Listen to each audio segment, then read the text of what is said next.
బతుకంటే బడి చదువా అనుకుంటే అతి సులువా పొరపడినా పడినా జాలి పడదే కాలం మనలాగా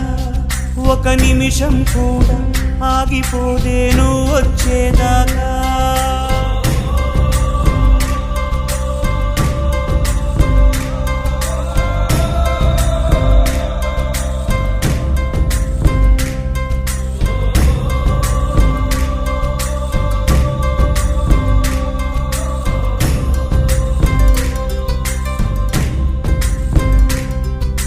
కలలుండని కడలేదని అడిగేందుకే తెలివుందా కలలుండని కనులేవని నిత్యము నిదరోమంద గతముందని గమనించని నడిరేయికి రేపుందా గతితో చని గమనానికి గమ్యం అంటూ